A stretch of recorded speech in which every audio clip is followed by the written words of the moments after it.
Good evening, everyone. Good evening, everyone. Welcome. Wagner administration, faculty, students, staff, to the 11th annual Wagner College Black History Month lecture series. I have to just do one shout out before we begin because I was unsure in terms of the number of years we've done this. I'd like to thank Lee Manchester for the research that he did. I wasn't sure, I thought it was maybe 12 or 13, but Lee has informed me that it's actually 11. So this is the 11th annual Wagner College Black History Month lecture series. Every February, we welcome and we celebrate a nationally known scholar to Wagner College to discuss their scholarship and give a lecture on their work. While here, scholars also spend the day interacting with students, faculty, staff, and other members of the Wagner community. In the past, we've had the honor of hosting sociologist Theresa Rose, historian Erica Dunbar, and civil rights activist Bob Moses, among others. This year, we have the privilege of bringing Dr. Theresa Canada to campus. And before I introduce Dr. Canada, I'd like to bring to your attention a few of those people who worked behind the scenes to make this a reality. Firstly, the series is sponsored by the Provost Office, and I want to personally thank Dr. Theresa Stanley for all the work that she's done. This is her first year at Wagner, and so she really she came up to bat and hit a home run, and I'd like to thank her.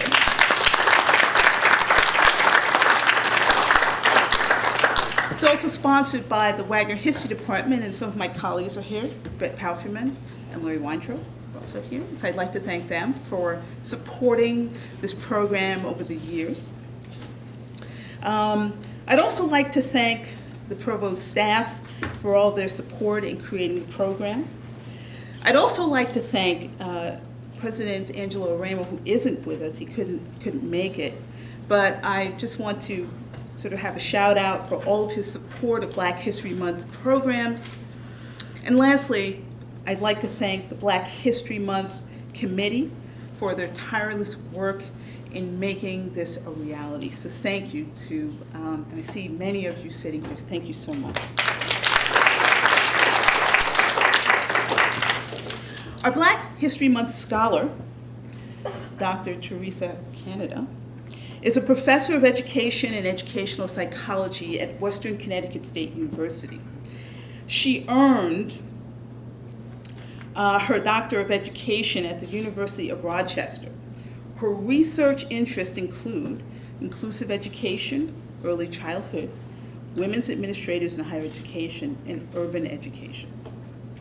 Dr. Canada's most recent book, Desegregation of the New York City Schools, a story of the Silk Stocking Sisters, explores the use of young Black and brown children to eliminate segregation in an urban public school to meet the challenges of equal education opportunity in the North during the mid-20th century. Tonight's lecture is entitled The Psychological Impact of School Desegregation Then and Now. Please welcome with me Dr. Theresa.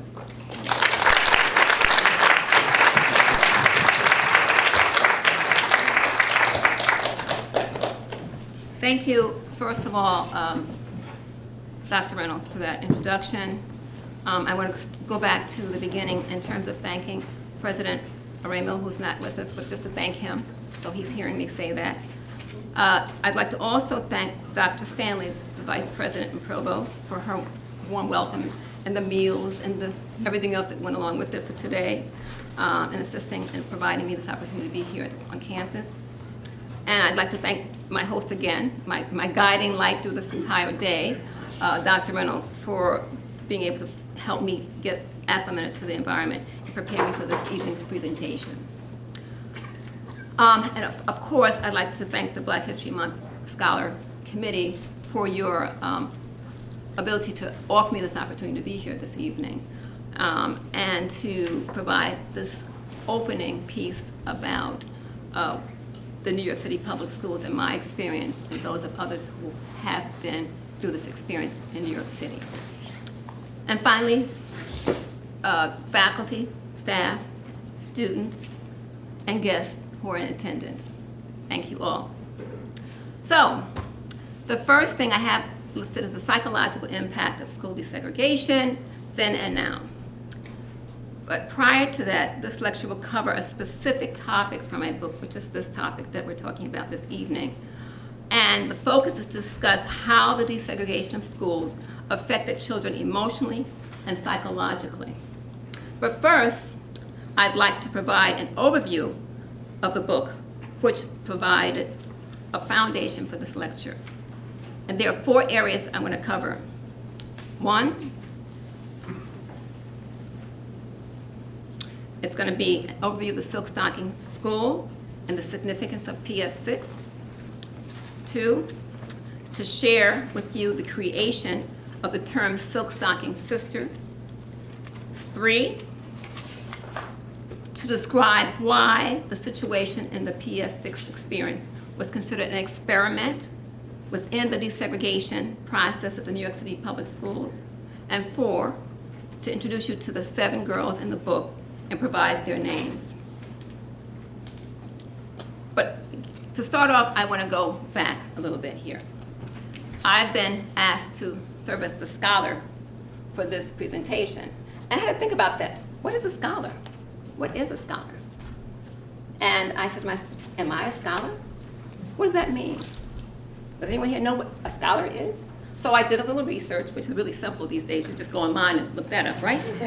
So I have a definition from the Oxford Dictionary. A scholar is a specialist in a particular branch of study, especially the humanities, a distinguished academic. So thank you for allowing me to be a scholar for today. Okay? But I'd like to also introduce you to me. So by doing that, I have a little bio that's on YouTube. You're all familiar with that, right? And hopefully this will work. I'm going to try to play this little bio about myself, and you'll learn a little bit about me.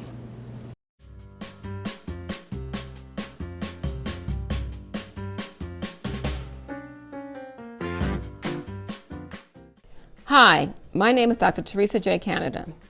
I was born and reared in New York City. The most significant aspect of my early life was attending school. That was where, except for my mother, I learned to feel validated before I knew what the word validated meant. Learning was fun and exciting.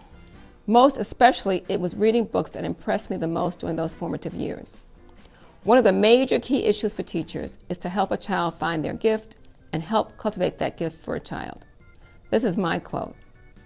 What allowed me to have high expectations for my life was what was given to me as a young child. It was also the teachers, Black teachers in particular, that gave me the opportunity to excel in the classroom. My first Black teacher motivated me to do well in class. She made it feel okay to be smart. Yes, being smart was something that I was not ashamed of as a young girl. As a result of this experience, I know the importance of quality early childhood education in providing a foundation for learning. My book, Desegregation of the New York City Schools, A Story of the Silk Stocking Sisters, details some of my early childhood experiences. It provides a glimpse of the possibilities in our society if we provide equality of education for all. This book also provides insight into the problem of economic inequality. It is my goal to make a difference. Developing positive early childhood exposure and experiences for young children just might make the difference.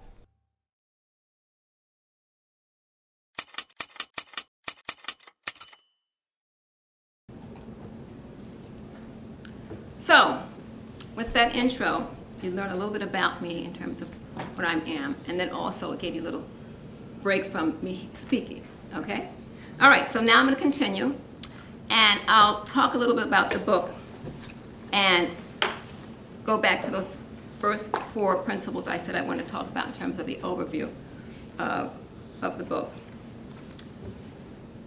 PS6 which is a school that I attended, that this process took place.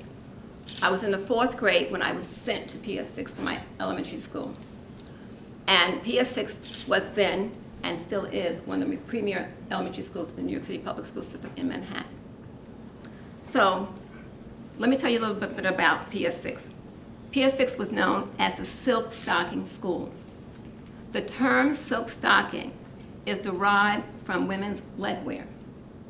Before women wore nylon stockings, they wore cotton stockings. Silk stockings were an expensive, elegant luxury during the early 1900s. Since many individuals who lived in the area could afford silk stockings, the term just stuck.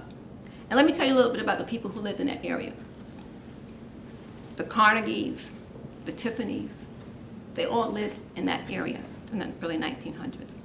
So that's why the term the silk stocking sisters came from. But I'll tell you specifically about the term sisters, how that was added. So when politicians thought about the area that we're talking about, and local residents, they always mentioned the activity in this neighborhood, and it was referred to as the silk stocking district. As a result, the PS6 tradition was a public school with the aura of a private school.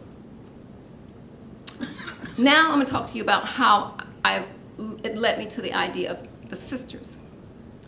Blue stockings is a noun which refers to a woman with scholarly, literary, intellectual ability or interest. These women were members of the mid-18th century London literary circle. Yet, the British definition viewed such women in a derogatory manner. The Silk Stocking Sisters contains the narratives of similarly intelligent women. All of the women described in the narratives attended the Silk Stocking School, which is PS6. Therefore, since the narratives also describe women of color, hence the term and partial title of the book, The Silk Stocking Sisters. Okay. The next topic I want to talk about relates to why I see the PS experience was considered an experiment. And I'm going to talk about 2 different specific aspects. Underutilization, overutilization, feeder schools, and cinder schools. And the difference between PS6 and PS 157, which is the elementary school that I attended up until the 3rd grade. Most of you, those of you who are familiar with public schools, there's a term called overutilization. And that means that there are more students in the classroom that need to be there. There aren't enough facilities available to take care or provide the necessary educational aspect for children. It could mean that there's not a playground. There aren't enough books to teach the children with. All right? That's an example for overutilization. The other term, underutilization. That means that there's a school that doesn't have enough students. They have more space, more types of activities available to students, but not enough students that are in the school. So, can anyone tell me which school, PS 157, which I attended, was underutilization or overutilization? Anybody have the answer? Duh. Okay, PS 157 was overutilized school, whereas PS 6 was an underutilized school. Okay? So, what they did, this was a time when they're trying to do more integration of schools in the early 1960s. So, why I say PS6 is an experiment, it wasn't the traditional get on the yellow school bus and you go to school. No, that is not my experience, not at all. And it wasn't the experience of any of the girls in the book. Our experience was completely different, and I'll tell you why. Number one, yes, we all attended an overutilized school, and yes, PS6 was an underutilized school. But PS6 wanted to choose their students. And part of choosing the students, they were going to find a way to serve the purpose of the integration of schools. All right? So, knowing that, PS6 decided to choose There's 2. What did they do?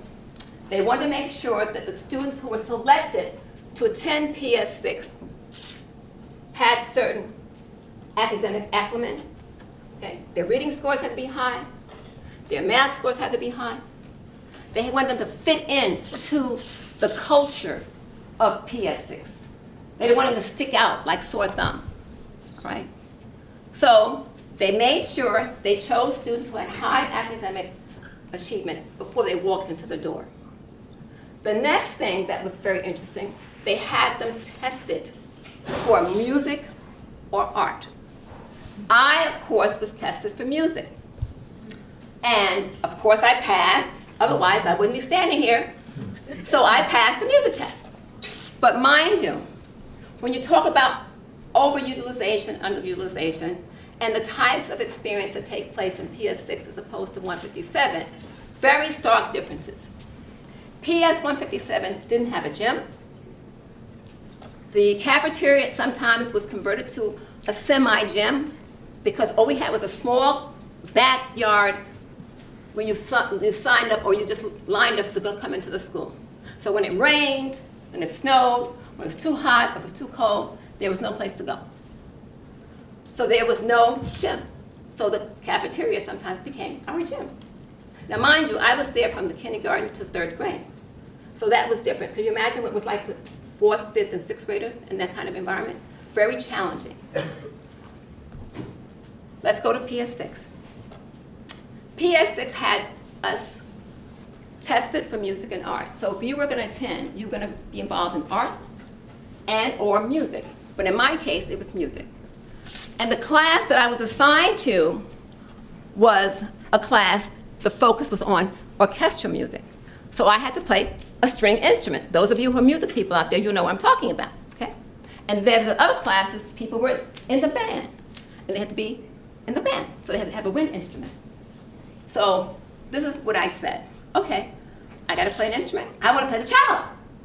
I love the cello. They said, no, you're too little for cello. And I was about this high in 3rd grade. Not much taller than I am now, but just right here. And so, okay, no cello? Well, what about viola? No, your arm is too short for viola. I said, okay, what do I have left? Violin. I said, oh, I'll take it. Like I had a choice, right? So I played the violin from the 4th, 5th, 6th, 7th, 8th, 9th grade. Right. But mind you, prior to coming to PS6, I played the piano. That was my instrument.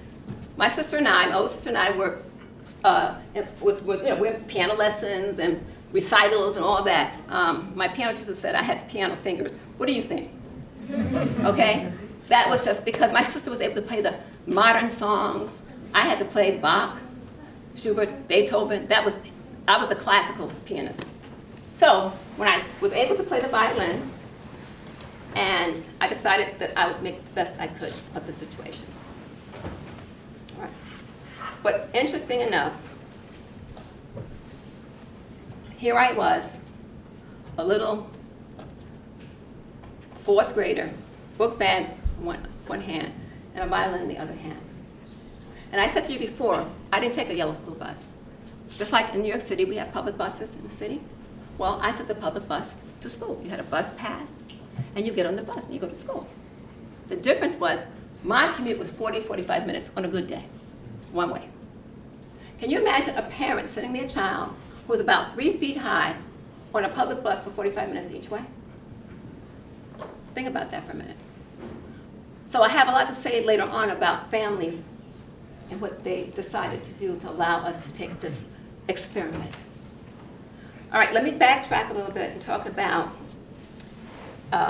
we talked about resources. I talked about the gymnasium, talked about the chorus, I talked about the orchestra, I talked about the band. PS6 was well known throughout the city, having wonderful theatrical presentations. I played the frog in The Wizard of Oz. Green outfit, tights, flippers, you name it. That was me. Okay? It worked. It worked. Okay? But that was just giving you an idea of the kinds of dramatic things that they put on. All right? Even in costumes. All right? So this is an elementary school. This is an elementary school. This is a public elementary school. Go figure. Right?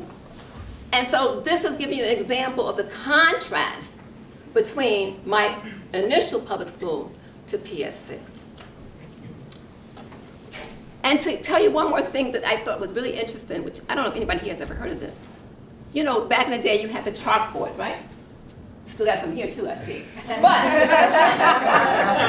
But this was the only source of communication for the instruction for teachers. This was the only source. So there was constantly chalk all over the place. And you know, you had the erasers, here you have the erasers, okay, all right? So, you know, teachers take two erasers and pop them together so they clean them up, right? That's the old school, right? Well, let me tell you about PS6. They had a machine that cleaned erasers. An electrical machine that cleaned erasers. I couldn't wait to be a monitor.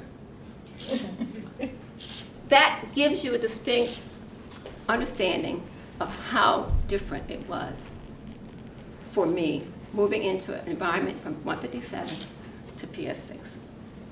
So you talk about resources and things like that. That's significant. That's significant, right? It's significant. So just to give you an idea of the difference between PS6 and my elementary school, PS 157.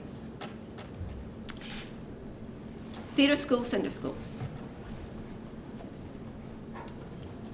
As I mentioned, during this era, they were trying to do more integration in the city of New York schools.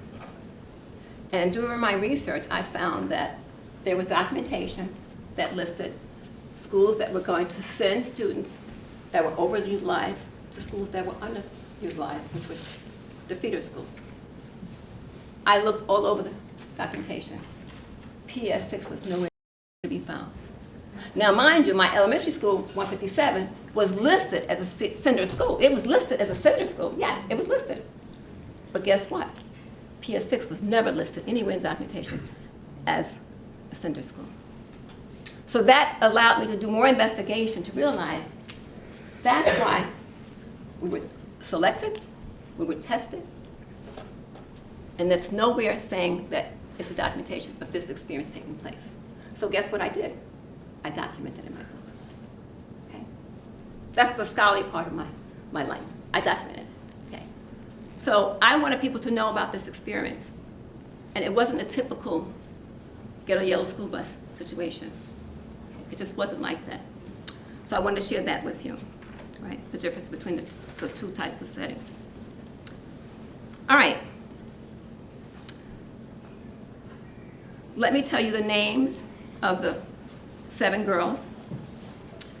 And each name has some identification. And it says a lot about their character or their personality. Rise to Thrive, Evelyn.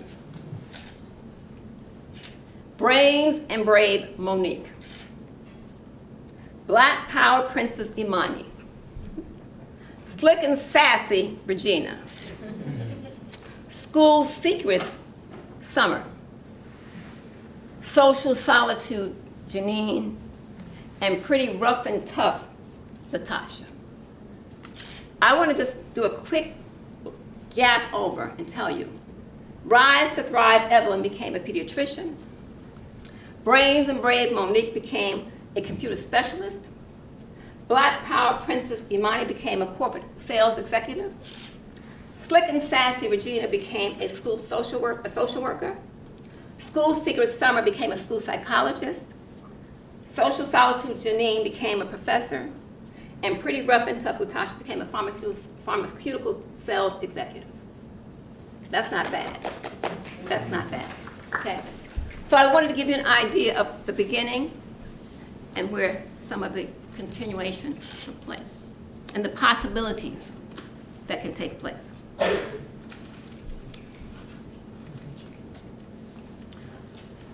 Now I'd like to give a little discussion about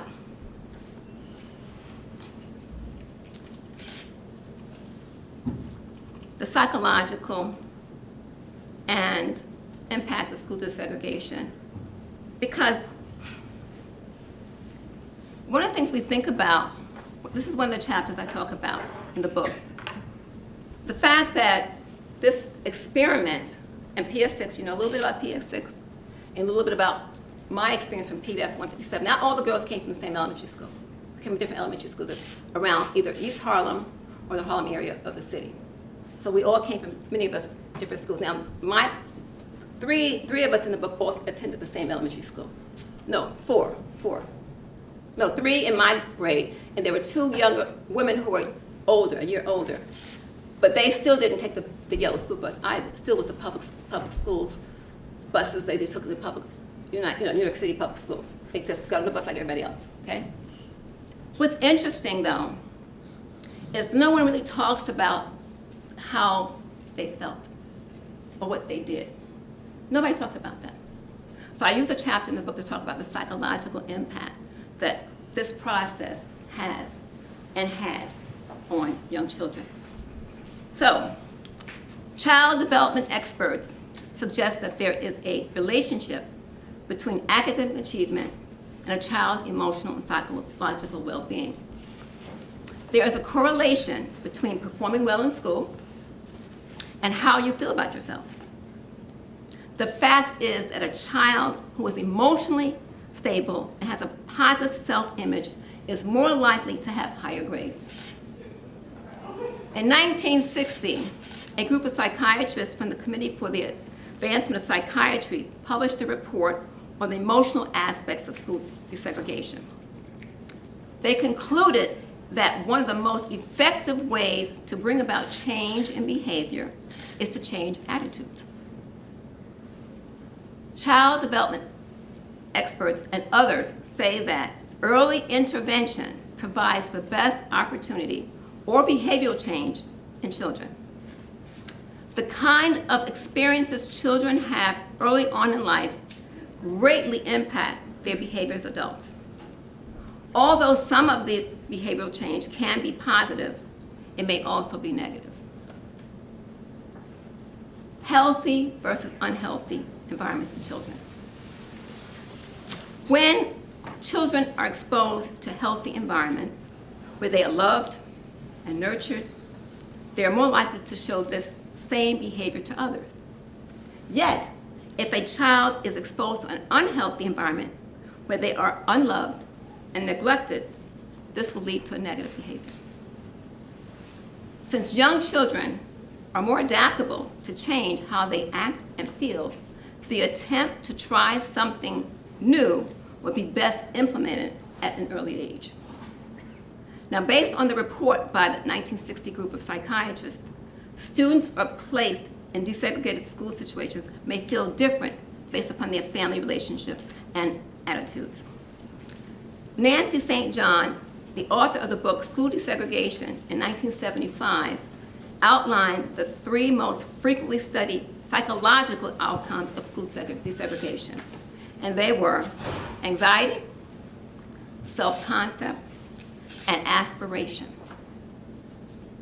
From this research, Nancy St. John found that students from desegregated schools in the North were no more anxious than they had been in segregated schools. Yet, their self-esteem and aspiration were higher when they were enrolled in segregated schools. Much of this had to do with the positive support of teachers in the segregated schools. This meant that Black students who attended predominantly Black schools had higher aspirations and felt better about themselves than Black students in desegregated school settings. The most important aspect of the segregated schools was the positive support provided by teachers. Most desegregated schools were environments where Black and brown children were not expected to excel. And as a result, many of them failed. In the case of PS6, what was missing was the support and encouragement of teachers and administrators who believed in the excellence of Black and brown children. So now I'm going to give you a couple of excerpts from my book that relate to the same specific topic regarding teachers' reactions and interactions with some of the girls in the book. And I'm going to sit down, so I hope you don't mind. Okay, get comfortable. We're going to do a little Oprah right here. Okay. All right? So, the first one, can you see me over there? I want to be seen, okay? Pull this out. Can you see me over there? Okay. Can I see you? Can you see me over here? All right, just checking. I want to make sure everybody's involved here. The first excerpt I would like to share with you is from Evelyn, Rise to Thrive Evelyn. My 5th grade experience was horrible. In the 5th grade, I went into the hospital to have surgery. I had an umbilical hernia repaired. One of the things that my teacher would do was hang papers that people had gotten 100% on. The math test and the spelling tests. She would hang them all up. My papers used to hang up there a lot because I got 100s. I'll never forget they learned long division while I was in the hospital. When I came out, my mother taught me how to do long division. She taught me her way of doing long division. So when I got back, there was a math test. And I took that math test, and I'll never forget. I got all the answers right. But because I didn't write it the way they were doing long division, she gave me a 68. I'll never forget it. It was sort of like a little free period in the afternoon, and we were milling around and really not doing anything. And she had already hung up the papers on the bulletin board. I went up there and I was just sort of flipping through the papers on the bulletin board. I went up there and she said, "Evelyn, do you want to see your paper?" A hush fell over the whole class. "Do you want to see what you got on your paper? Come on up here, and I will show you what you got on your paper." She made me come up to her desk and showed me the paper with a 68 on it. I mean, it was, to this day, I could almost cry when I talk about it. I sat down at my desk and I cried. I just stayed quiet for the rest of the day, and then we were dismissed. I remember my mother and father going in to speaking to her about it. Her thing was that I didn't do it the way they had been taught. My parents went to speak to her. I can't remember whether it was specifically during a parent conference or if they made an appointment. They definitely talked to her about it. I wasn't satisfied. As far as I was concerned, they didn't show the proper indignation. I would have been most indignant. If that happens to my little girl, you better believe you will hear from me. Things are different now. But I think my parents were somewhat intimidated by the whole big white world. You know, it was the 1960s. They went, but I think it should have been changed to 100, and they should have stayed right there until my mark was changed. That teacher was just mean to me.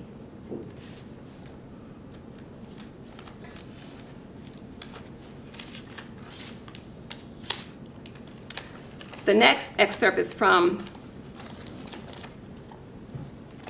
Slick and Sassy Regina.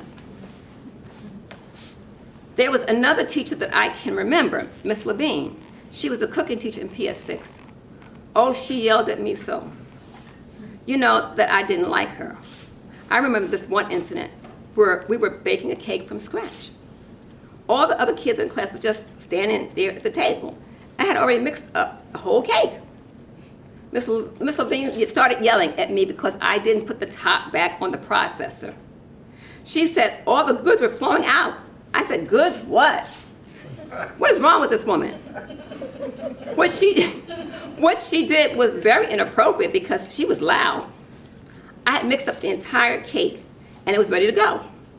Then she was saying, do this, do that, do this. I'm thinking, I do this all the time. I remember feeling, for number one, you don't need to be yelling at me. And number two, they don't know what they're supposed to do. I know what to do. Basic skills, you know. I've been cooking food since I was 8, 9, 10 years old. Anybody who likes to eat as much as I do should like to cook, my mother said. And she was right. So to me, Those were basic things you should know, how to fix food. Out of my experience growing up, everybody knew how to put something in the oven. At least make grilled cheese sandwiches, something, and like things like that. These kids, I was like, you don't know how to make a cake? That was slick and sassy, Regina. You can kind of tell, right?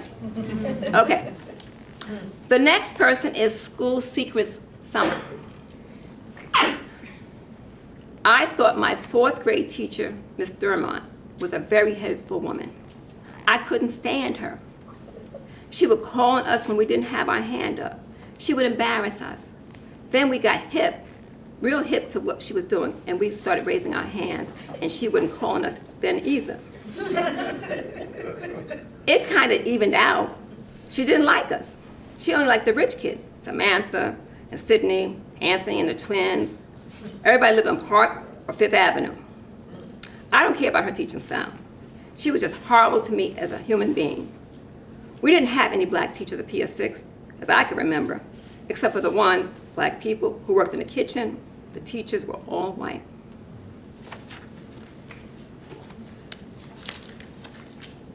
And finally, social solitude, Janine. I loathed my 4th grade teacher. I really did. She was terrible. She was a miserable person. She treated us differently from the other children. She never smiled at us. She never would allow us to be a monitor or any special task. She never picked us for any of those such duties. When it came to answering a question, or something in class, she would never call on any of the black students. All of us, all the students of color would raise our hands. Every time we raised our hands, she would call on a white student. She called on us as if it was a question nobody really knew. As you know, when there's a question you don't know, you don't raise your hand. That's when she would call on a black student. What happened with this situation was that I started realizing what she was doing, and even as a child, I guessed. I had a little insight at that point. I wouldn't raise my hand because I knew if I didn't raise my hand, she might call on me. I would raise my hand for the answers I didn't know, and she wouldn't call on me. I figured she didn't want me to get the right answer. Later, when I had my hand down, she would call on me. When I gave the right answer, she was startled. She seemed shocked or disappointed because I had the right answer. She didn't want to really give me credit for having the right answer. So that's what I ended up doing, because you had to do things like that in her class. I think at the time, I felt that the teacher wanted the white students to think that, or believe that black students were stupid. Every time she would ask a question, we wouldn't have the right answer. Therefore, what she was doing was really reinforcing negative stereotypes that blacks are stupid and we shouldn't be in this classroom. She wanted to keep reinforcing negative stereotypes. I think that's why Summer and I developed this strategy of letting our teacher think that we knew the answers. We couldn't tell the other students what we were doing. We just kept it to ourselves.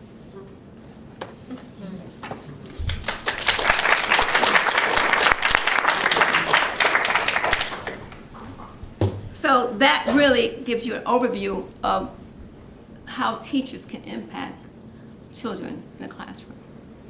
Okay? And this was in the 1960s, right? Just to give you an idea, this was 1960s. All right. Now I'm going to go to the psychological impact of school desegregation now.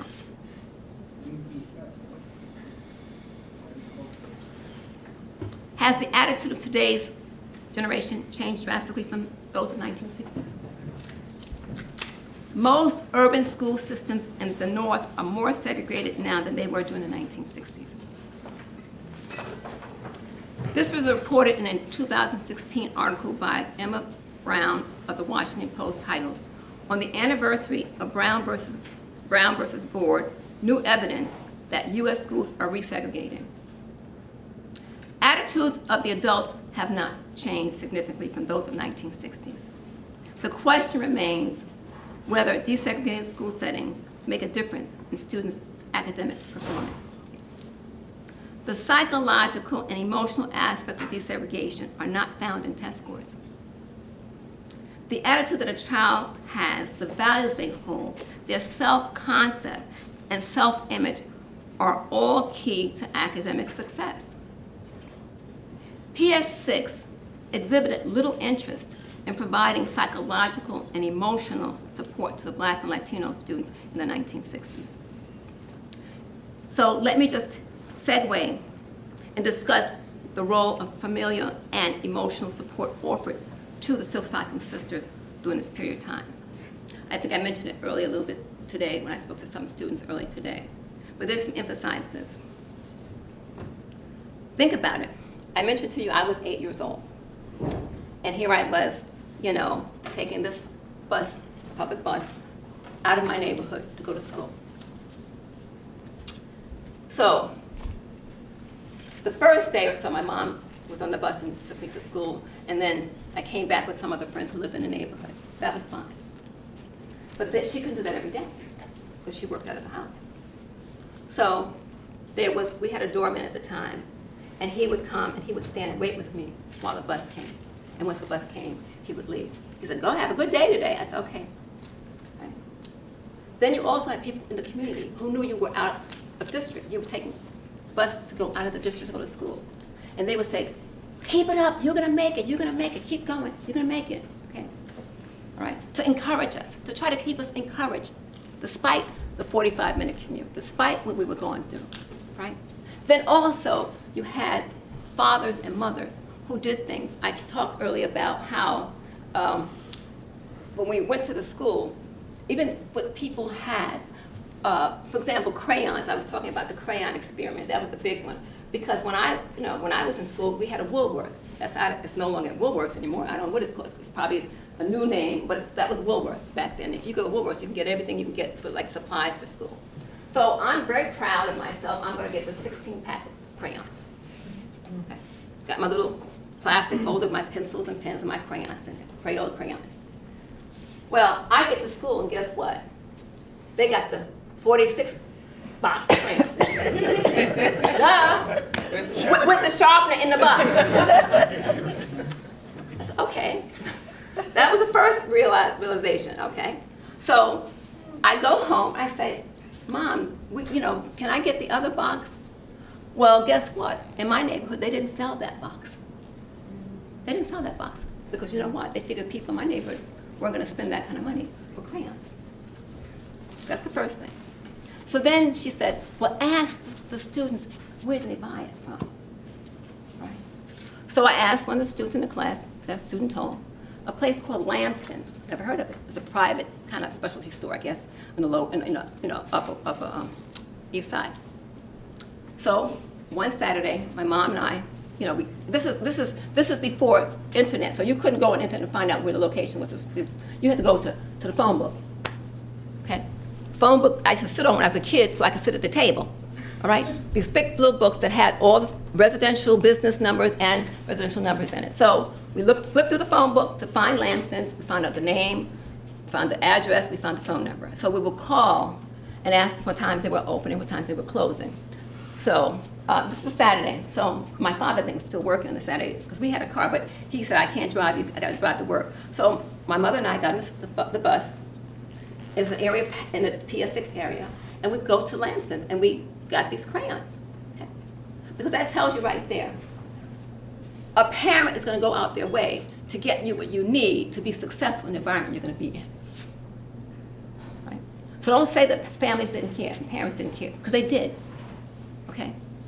They were putting us out there, not knowing what we were going through in that school, because I don't think I ever came back and discussed any of the things that I went through at my school. Never talked about it. Now, some other children, they may have said things to their parents and so forth and so on, but I didn't. All right? That was one example, the crayons. The other thing was the outfits some of the girls were wearing. Okay, the outfits.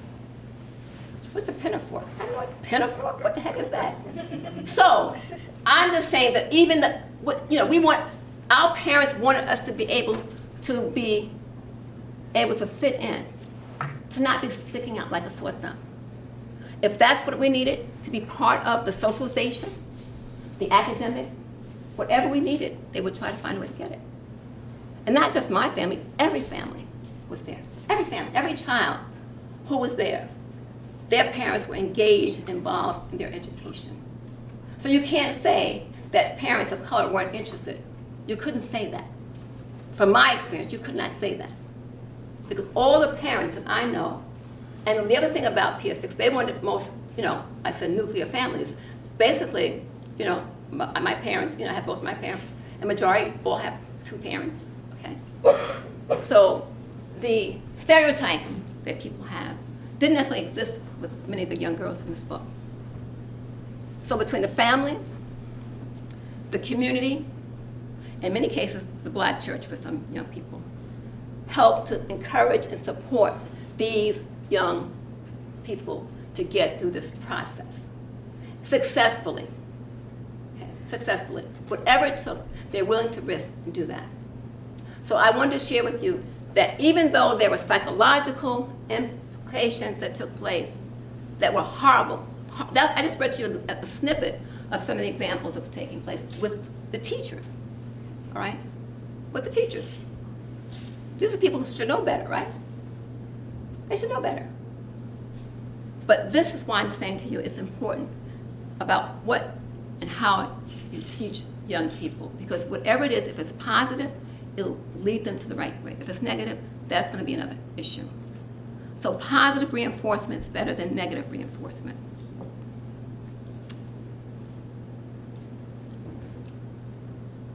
The future. What's the future look like? Well, what does the information, what do you do with this information that you've heard today? What do you do with it? Okay. What do you hear about, what do you do with the information from the 1960s, desegregation movement? Okay.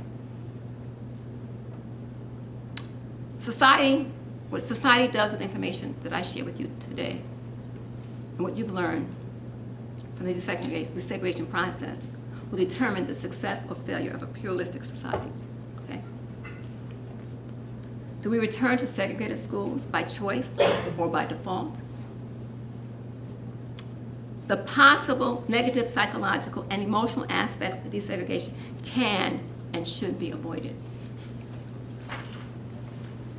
The arguments are that students can remain in ethnic and racially segregated settings and still excel. Proponents suggest that individual educators must be willing to teach all students, wherever they are along the academic spectrum, and whatever their ethnic and racial background. What are your thoughts?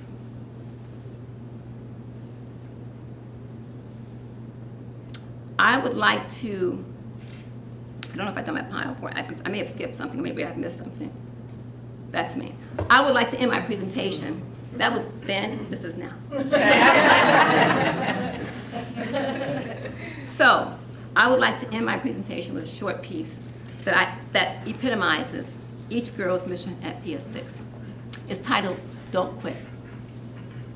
When things go wrong, as they sometimes will, when the road you're trudging seems all uphill, when the friends are low and the debts are high, and you want to smile and you have to sigh, when care is pressing you down a bit, rest you must, but don't you quit. Success is failure turned inside out, the silver tint of the clouds of doubt, and you never can tell how close you are. It may be near when it seems afar. So, stick to the fight when you're hardest hit. It's when things go wrong that you mustn't quit. Thank you.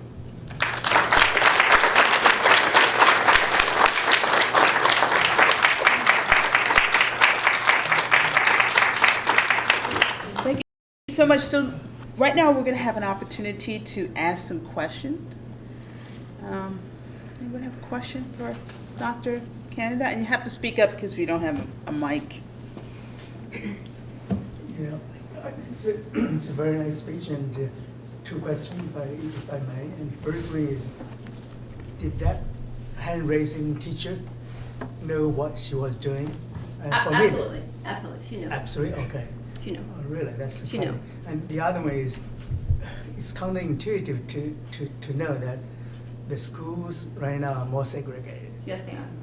How do you explain this? Well, part of it, if for those of you understand, look at the demographics of this country. So the ideology of having schools that are going to be, but just let me just phrase this. Listen to this for a second. I don't know if people thought about this, but I'm just going to tell you like it is. Here it is. You know, some people have seen me earlier. I keep it real. Am I correct? I keep it real.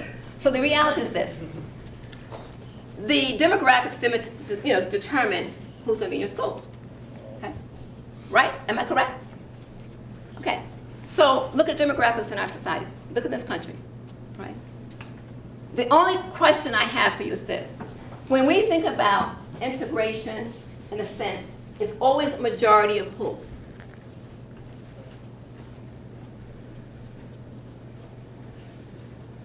Somebody who knows that answer. You may not want to say it. When we think about integration in terms of schools, who tends to be the majority in the class? White. Yeah, exactly. Right. So therefore, it's only integrated based upon our standards of integration when there's a majority white population of students. But what is it like when you have a classroom of 20 students, right?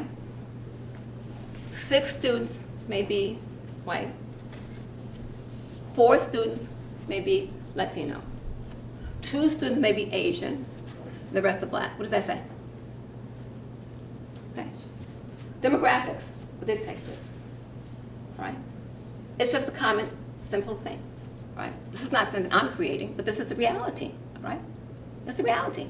So I'm saying to you, we have to find a way to teach to all, period. We can't determine who's going to be in the classroom and who's not going to be in the classroom. But if we have this philosophy, we only provide the best to certain students, we're having a problem here. That's what I'm saying.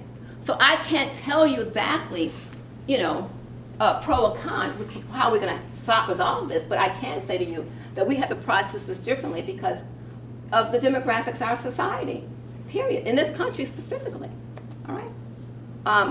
As a matter of fact, if you think about the classroom that I was in, they split us, like I said, they split us up. We could not be in the same classroom. They split us up. There was only a handful. They split us up. They wouldn't put us in the same classrooms, all right? There was one, like I was the only one.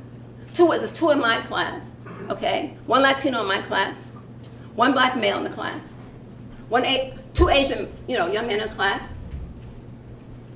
All right? I'm saying teach to all, no matter who's in a classroom, regardless.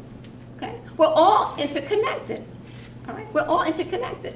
So I think that if we look at and understand psychological damage that takes place in our society, we have to find a different way in which to instruct, to educate, to teach. All right? I'm part of a teacher training program where I work. Okay? So like I said, the president of our education club, I presented to the education club in my university. And the president of the education club, who happened to be an Asian young girl, she told me she did not know that schools were segregated in the North. She had no clue until my book came out. What did I say? It says a lot. She said, I thought it was segregated schools in the South. I don't know if I've answered your question, but I'm educating you on this whole process here. But that's what I think is important to do. All right? And I think when more people understand that, it's better for society as a whole. That's what I'm saying. But everyone should be able to feel that they have an opportunity to be successful in the teaching environment, in the educational system. Everyone should have the option. I don't think you should just teach to certain people and not others. And my experience, and those of the other girls in this book, is a prime example of what can happen. I mean, fortunately for us, we did okay, but not everyone has that same result. Someone asked me about why didn't I talk about the young black, brown boys in school? Well, guess what? There weren't that many. And some of them who started didn't make it through the whole school year. right? They didn't make it through. You know, it's half the first week, the first month, 2 left, 1 class. It's talked about in the book when the young girl said in her class, she said, "Don't leave me." She was the only black person left in the class. "Don't leave me," to the 2 guys in the class. "Don't leave me. Don't leave me by myself." They left. I said, "I got to get out of here." This wasn't a supportive environment for them. So their parents pulled them out. So I'm questioning, what can we do differently in terms of preparing teachers? What can we do differently? We have to do something different than what we've been doing in the past. We cannot use the same models, the same types of way of, I have issues with the accreditations and so forth and so on, because I'm part of an accreditation program. You got to get this license, blah, blah, blah. I mean, I got plenty of licenses, okay? I got license and everything you want to call. I got licenses, okay? So that's not going to solve the problem. I'm just saying to you, you have to be able, but see, that's the other thing. I think my experience taught me to be prepared. You got to be prepared. You don't know what the future's going to hold. You got to be prepared, all right? But if you're not educated, if you don't have the basic preparedness, you're not going to be okay in a society. You're not going to be okay, all right? And I think that's what we have to move towards more now. It's a universal situation. We have to deal with this, all right? And if this country is going to survive and thrive, we've got to be inclusive to everybody. Period. Okay? No matter what country they came from, what language they speak, okay, the color of their skin, right? We have to be more inclusive. Simple as that. Does that answer your question? Long way short, but I hope I answered your question. I also have 2 questions. The first, and both of them are related. Do you think that in higher education we are confronting this crisis? Meaning, do we confront the fact that many students are coming to higher education with these traumas from schools? It's not just higher education. It starts from this point. It's starting here. But I'm talking about some of these students are coming from high schools or elementary schools and come to us with a trauma about these years. Do you think that professors in higher education are conscious about this and are dealing with these traumas? It depends. I can't say absolutely yes or no. Let me tell you why I say that. Now, my background, I'm a licensed professional counselor. I'm a board-certified telemental health provider. Okay? So my training as a clinician, I bring that to my classroom as well. Okay? I teach undergraduate courses in education, graduate courses in education, and graduate courses in counselor preparation at psychology. So I cover the gamut, right? I'm saying to you, I'm cognizant of that young people are bringing a lot of issues and a lot of anxiety, bereavement, PTSD. I mean, you think about it. PTSD can exist, like taking the New York City subway is PTSD. Okay? That's PTSD. Just getting on the subway to come to school is PTSD. And you're going to ignore that? No, you have to, let me just say this. We have these assumptions, we're faculty members, but I try to keep it real in my classroom. I'm cognizant of what's going on around the world, around the country, around the state, around the city. And I try to make sure things are relevant to the students who are there. All right? I try to make it relevant. So I understand what you're saying. Yes, they bring everything in. But you know what? So are adults walking around like that too.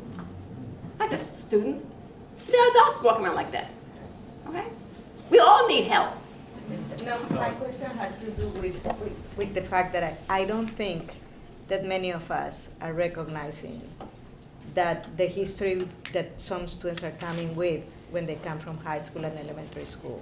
They know it exists. Yeah. They know it exists. Yeah. CC, we know it exists. I know, yeah. Okay, but at the same time, we have our professional focus that we have to teach, all right? And so it's difficult sometimes to modify that instructional piece to be able to compensate for what some of the children are doing, young people are doing, or what they're coming in with. I'm just being honest with you. I know, I see it. I get confronted with that. And because of my psychological training, I'm probably more conscious of it, okay? I'm more conscious of it. So I make different alterations in terms of my lesson plan. I try to get more engagement. But one thing that's interesting, we don't think about, there's a lot of isolation in our society. Even though we have technology all over the place, we're isolated, okay? You have young people, their friend is their phone. Their friend is their phone, right? All right? Friend, what's that? Okay, Facebook, that's my friend. No, we have to be more engaging with young people. They don't know that. They don't know how to do that. They haven't been taught that, right? They haven't been taught that. So what I do as a professor in my class, I walk around, okay? I laugh, I joke, I sing, I tell stories, but I'm still teaching my subject, right? Because I want to engage them. You've got to engage them first before you can get knowledge. You can't tell your subject until you engage them. You got to make that connection, okay? It's like you have, like you're charging your phone. You got to plug it into the outlet. Okay? So you got to, if you want to charge your students, you got to plug something into them. Come on, you know that. So I just think that you have to find a way to be able to connect with them. Sometimes all it takes is one word that you use. Now, I've been more engaged right now recently in terms of vernaculars. I have a colleague and I are working on another project. We're going to change the vernacular of the words that we use in terms of our writings. You know, like, let me give you a perfect example. How we use hostile language to describe. Oh, that was a trigger. Negative. Okay. We don't think about that, but unconsciously, that's a negative term. Okay. All right. So we're trying to find a way to change the vernacular, which is how we teach and how we write. Okay. And maybe that'll assist us as we move forward in terms of working with young people, and even when we're reading their stories, you know, we're reading essays. We try to think about that, because if you rip, you know, just like I said about the psychological impact, things that are repeated over and over, that's what they're going to take in. Right? That's what they're going to take in. But yes, they come to our classrooms. Absolutely. Right? And they're going to continue coming to our classrooms. But what is it that you're going to do as a professor that's going to be able to, how should I say, decrease the amount of stressors that they come in the classroom with? That is your responsibility as a professor to do that, right? Onus is on you at what you do with your students in your classroom. You know, I still strongly believe in academic freedom, you know, okay? To this day, you know, I still do. But I want to make sure that I give every student a chance to be who they are and help guide them on the path that they want to go on, right? That is so crucial, because they've been told their whole life, well, you're going to do this, you're going to do that, you're going to do this, you're going to do that, right? So I'm saying, okay. And it's interesting, when I ask a student what they want to do, they have no clue. Because, you know, they've been told so much what they're going to do. So when I ask the question, they're like, huh, what's that? Right? So we have to find a way. It's emotional and psychological. Okay? And it didn't just happen when they were in high school. It didn't just happen when they were in elementary school. It happened before they stepped into any school. Dr. Taylor, thank you for being our guest for this. I think I speak for all of us when I say that we've all learned quite a bit from you. I have two things, question. One is a reflection, really. One is a question. You know, the 2007 decisions from the Supreme Court, the parents involved in Seattle and Kentucky, it's now been 16 years.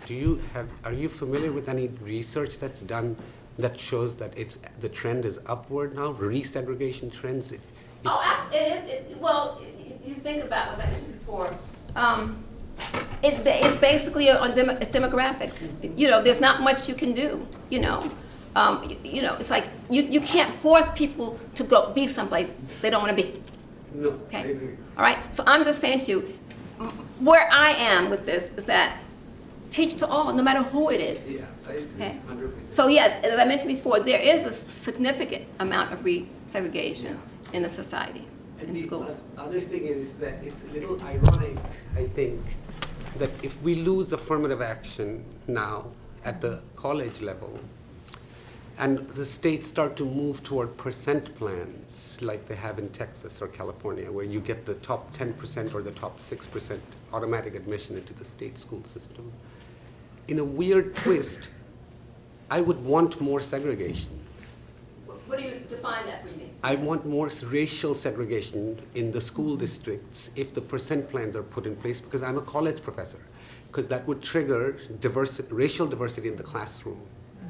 It's a very odd thing, and I'm not saying I'm actually wedded to this idea. It's just one weird consequence of the Supreme Court killing affirmative action, I think, that more people who are liberal identified, like me, would want more segregation at the school system, so there is less segregation at the college level. It's really weird and ironic. What I mentioned in my talk about some of the studies that there's a researcher, he's now deceased.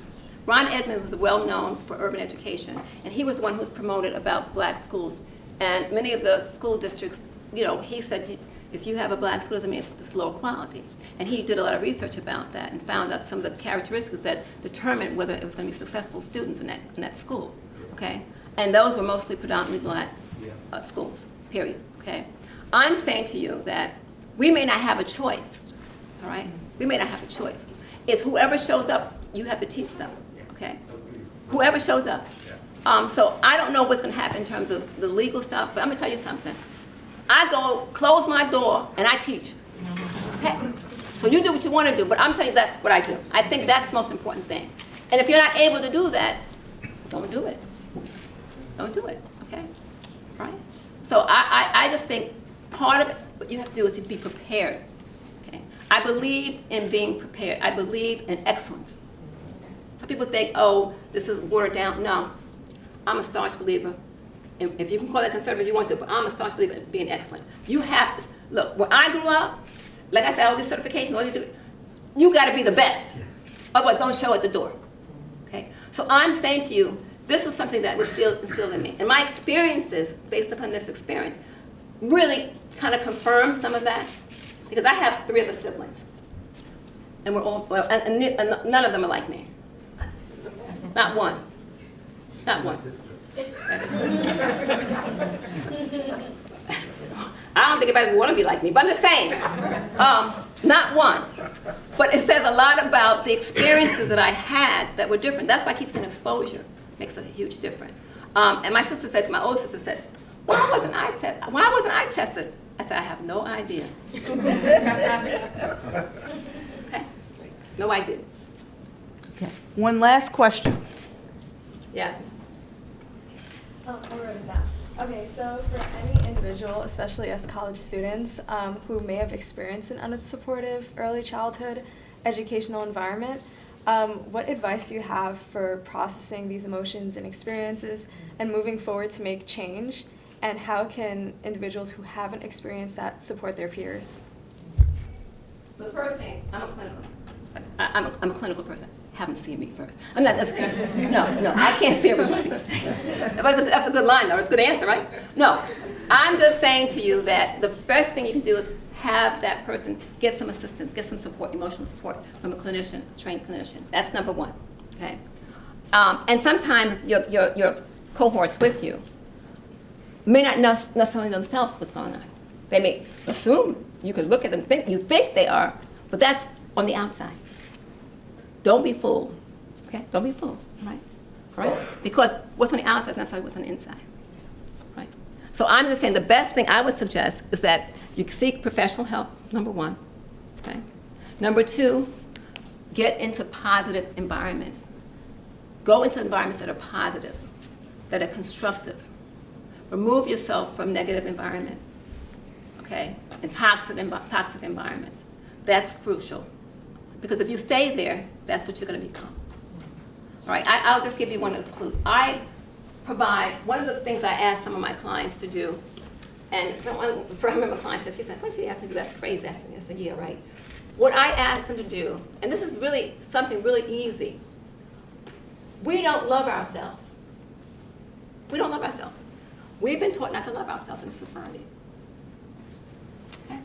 We always look at somebody else. We don't look at ourselves. So I get my clients to do this. I depend upon what stage they are in terms of the practice. I say, okay, this is the session I have for you now. I want you to go the next week until I see you. I want you to go to the mirror. First of all, I want you to write down positive affirmations. I'm beautiful, I'm smart, I'm intelligent, I'm confident. Positive affirmations. And then I want you to speak to it in the mirror to yourself. Because you know what? What you put out is what comes back to you. Okay? So if you don't look at yourself in the mirror, you can't see that. I mean, you can do it without, but I have them look in the mirror. Because you know what? One person said to me, she said, I had a hard time looking in the mirror. Because she didn't feel that way about herself, even though she is like that. So I try to give people exercises to affirm their own feelings of who they are. Because nobody's going to come. This society is rely upon a lot of what says on TikTok and stuff like that to make you feel like, oh yeah, that's me. No, just like that can happen, it can cut off TikTok. And then what? Then what happens to you? Right, exactly. Who am I? Right. Okay. So I want you to know that you're okay if nobody says that you're okay. But you have to believe that first. And if you don't believe that, you're not going to be able to accomplish what you want to accomplish. But if you believe that you're okay, I'm a great person, I'm a wonderful person, I'm a smart person, you say that enough and look in the mirror, guess what? It's going to come back to you. And then you'll be motivated to go to the next step. Right? That's one of the examples that I would suggest people do. Because we don't love ourselves enough. We just rely on other people to tell us how we are. And just like they can say positive things, they can say some negative stuff. Right? And you decide how you absorb that. That's huge. Right? That's huge. Does that help? Okay, well, thank you so much, Dr.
Hi, my name is Dr. Theresa J. Canada. I was born and reared in New York City. The most significant aspect of my early life was attending school. That was where, except for my mother, I learned to feel validated before I knew what the word validated meant. Learning was fun and exciting. Most especially, it was reading books that impressed me the most during those formative years. One of the major key issues for teachers is to help a child find their gift and help cultivate that gift for a child. This is my quote. What allowed me to have high expectations for my life was what was given to me as a young child. It was also the teachers, Black teachers in particular, that gave me the opportunity to excel in the classroom. My first Black teacher motivated me to do well in class. She made it feel okay to be smart. Yes, being smart was something that I was not ashamed of as a young girl. As a result of this experience, I know the importance of quality early childhood education in providing a foundation for learning. My book, Desegregation of the New York City Schools, A Story of the Silk Stocking Sisters, details some of my early childhood experiences. It provides a glimpse of the possibilities in our society if we provide equality of education for all. This book also provides insight into the problem of economic inequality. It is my goal to make a difference. Developing positive early childhood exposure and experiences for young children just might make the difference.